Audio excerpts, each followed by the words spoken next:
had great numbers introduced today. We had a wonderful speech in front of great people in Detroit, mostly in the car business, and we're setting records in manufacturing. It's going very well. I think people appreciated what I had to say in terms of the numbers. So we're very happy about that. I'm going back to the White House now. We're going to look at the whole situation that's going on in Iran. It's really bad stuff. Minnesota is going to have to take care of itself for a little while. We have tremendous theft and fraud going on in that state because you have an incompetent governor, grossly incompetent governor, and a corrupt governor. But we'll straighten that out. But Iran is on my mind when I see the kind of death that is happening over there, we think. So we're going to get some accurate numbers. I'll have it in about 20 minutes. We'll get some accurate numbers as to what's happening with regard to the killing.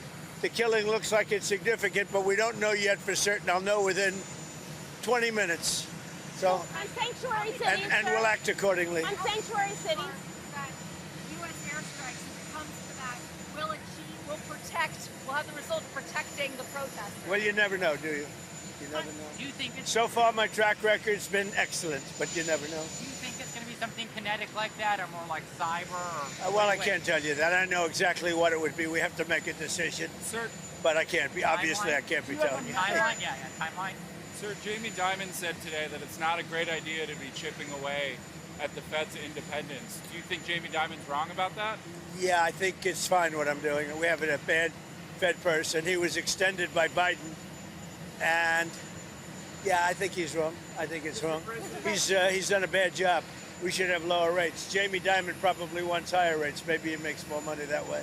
On sanctuary cities, sir. Also was talking about the 10% credit cards. The House Speaker said that it could have negative side effects if it was imposed through Congress. Are you concerned about that? Have you talked about No, I'm not. I think that people that are paying 28% interest should be protected.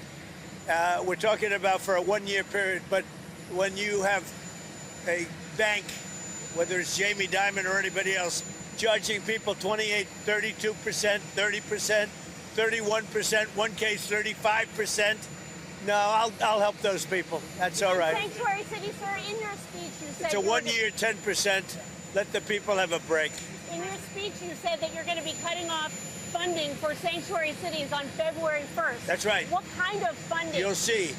It'll be significant. All federal funding? On healthcare, is there something that you can do with insurance companies to bring down premiums like you're doing with credit Yeah, cards? I'm going to meet with the insurance companies, but I want the money to go directly to the people. It's very simple. Into a healthcare savings account, but directly to the people so the people can buy their own healthcare. Mr. President, on Thursday will be the 6-year anniversary of you signing the Phase 1 trade deal with China, the signature on it. Would that deal open Chinese markets to U.S. goods? It protected intellectual property. Can we get back to that? Yeah, we can. We're doing very well with China. I have a great relationship with President Xi, as you obviously know.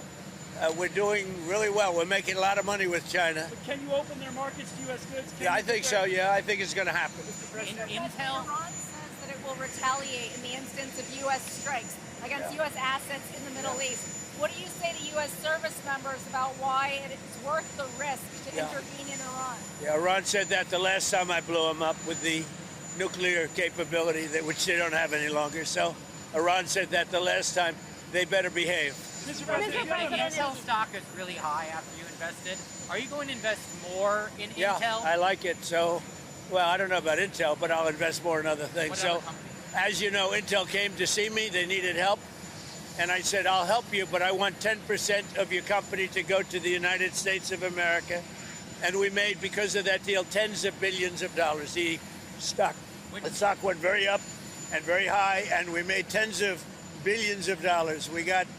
They walked away and they gave us a lot of money, but they did a great deal for themselves because their stock has gone up. As soon as we went in, Apple went in, NVIDIA went in, a lot of smart people went in, they followed us. So yeah, we're doing that. We've done other of those deals. In Alaska, we did a deal where we got a big piece of a company where we were helping them to get a road. We're the only ones that could have done it. And we said, we want something out of the company for the United States of America, okay? So I believe in that. We have some other ones that we're looking at. I believe in that. If it's up to us, if they can't do it, without us. And then I say, well, we'll do it. If you were a private guy, you'd say, what do we get for doing it? Now, I don't want anything for myself. I want our country to be rich as hell. But with Intel, we made billions and billions of dollars, right? So, Mr. President, on Iran, do you have a message for the leaders currently of Iran? Yeah, the message is they've got to show humanity. They've got a big problem, and I hope they're not going to be killing people. And I'm going to have a report very soon.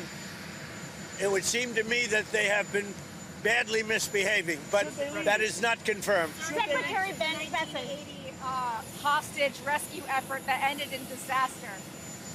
Well, it was a disaster for Jimmy Carter. They had all sorts of problems, and the helicopters were crashing and everything. You know what it was? The exact opposite of Venezuela. Do you agree with that? Do you agree? As a reporter, who are you with? Who are you with? I'm with the Financial Times, sir. Oh, good. Well, it's a nice paper. So are you committing not to sending U.S. troops into Iran? Why would I tell you that? Why would Secretary, sir, I don't talk about military strategy with a reporter, you know, even though I do like the Financial Times. Secretary Besson. Are you consulting with our allies regarding Yeah. Iran? What are they telling you, and why do you think the Well, I'm not going to tell you what they're telling me. I don't tell you what why they... do you think the Iranian leadership continues to defy you, Mr. President? You think they are? Well, It's only they been a don't couple of react, and days. They continue to kill protesters. Well, they said that about Venezuela, too, you know. It's only been a couple of days. They haven't defied me. They haven't done anything as far as we're concerned. But it looks like they're killing a lot of people, but it has not been confirmed. I'll know very soon. On Greenland, sir, the premier of Greenland said today, we prefer to stay with Denmark.